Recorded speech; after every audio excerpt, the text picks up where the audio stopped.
Hi, I'm Kristen and I'm starting a new YouTube channel with this video called Kristen Talks.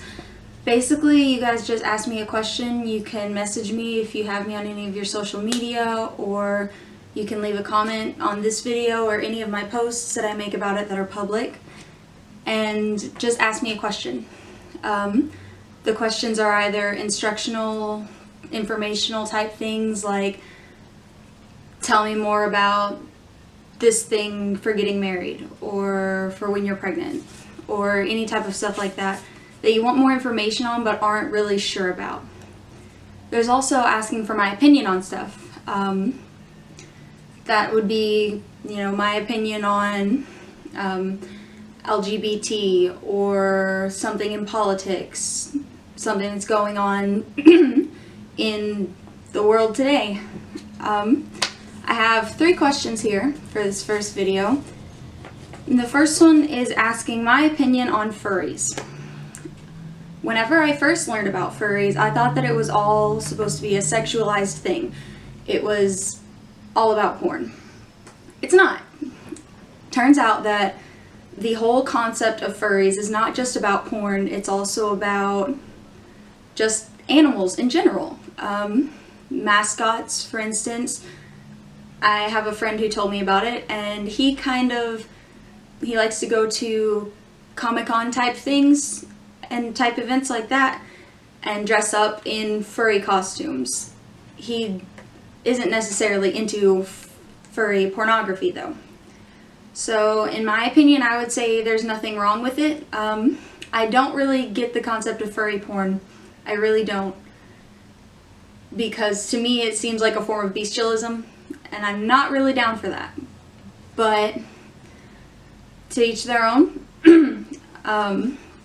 As long as it's not really affecting me, you're not trying to seduce me in a furry costume, then you can have fun with that.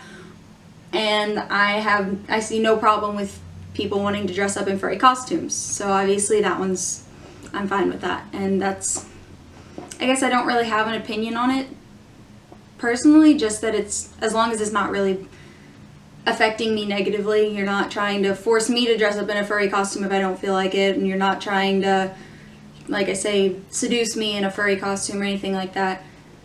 It seems like a fun activity to do if you have the time, you have the money to be able to make these costumes or buy these costumes and just kind of be something.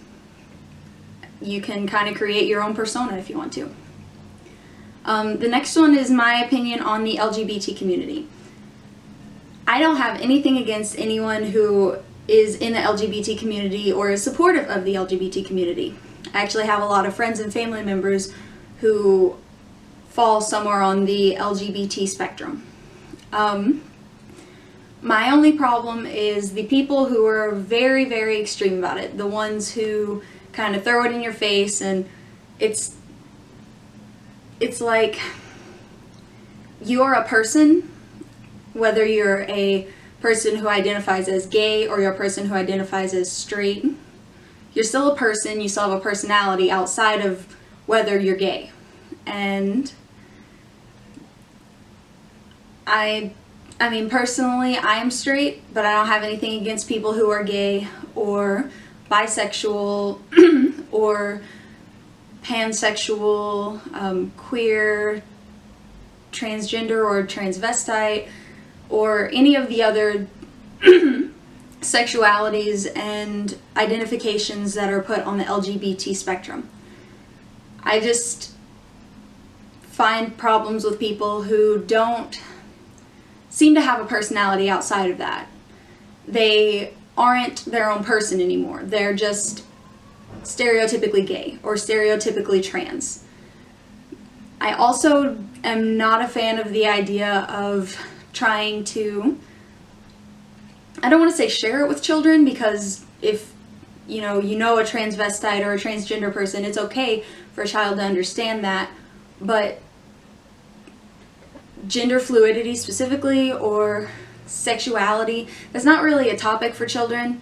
So as long as a child knows it's okay for a man to kiss a man, or a man to kiss a woman, or a woman to kiss a woman, or a man to dress up as a woman or anything like that, that's perfectly acceptable. But there's no reason to try to explain it to small children or expect small children to really understand it. They don't have a solid concept of life yet. They don't really understand genders and sexualities very much. So if you try to throw this whole confusing thing at them, even most adults don't completely understand it, you can't really expect a 5-year-old to understand it. I've gotten some serious arguments and negativity directed at me because I do have some strong opinions on certain topics for LGBT, such as, like I said, trying to not just show it to children and tell them that it's acceptable, but make children a part of it. They're not really old enough to be a part of it. I don't support the idea of allowing people under the age of 18 to take hormones and change their gender. I mean, if you want to do that with your child, again, to each their own, that's your prerogative, but I'm not going to do it to my child. I also think that the concept of being transgendered, if you feel like you're a man in a woman's body, or a woman in a man's body, then you're basically saying, I'm a man who is feminine, or I'm a woman who is masculine. So all of these years that we've been trying to put gender roles behind us, you are enforcing those gender roles by saying, I feel like I'm a woman, or I feel like I'm a man. I personally feel like I am just a human being. I used to work in construction. I joined the Army. On the other hand, I like to cook dinner for my husband when I don't feel too bad. I am very maternal, so I like buying baby stuff, which thankfully I have a reason to now, but I like asking people how their day was at school. That doesn't mean that just because I cook dinner for my husband and I like bubble baths, that doesn't necessarily mean that I 100% feel like a woman. But on the other hand, just because I worked construction and joined the Army doesn't mean I want to become a man either. I personally don't understand the thought processes behind it. So if anyone has more information on that, or anyone who is transgendered could try to enlighten me on it, I'm all ears. But I myself just see it as kind of enforcing gender roles and saying that women are mostly supposed to do these type of things. So if you're a man who mostly wants to do these feminine things, then you must be a woman inside of a man's body, and you should be transgendered. There's probably more feelings behind that I just don't understand because I'm not transgendered, but I don't really know anything about it other than that. So no, I'm not against LGBT. I'm not against anybody in that spectrum whatsoever. I am mostly I don't really like extremists, and I don't like the people that's like the most important thing in their life and they don't have a life outside of that. If they weren't gay, they just wouldn't exist. And I don't like the people who try to throw it in my face. So I don't mind if we hang out and you're gay, and we can make jokes about it if you want to make jokes about it. And I know some people like to, whenever they're really comfortable with themselves, they feel that they can make some jokes and it's fun, the same way that I think blonde jokes are funny even though I'm a blonde. My husband thinks redhead jokes are funny even though he's a redhead. Whatever you want to do with it.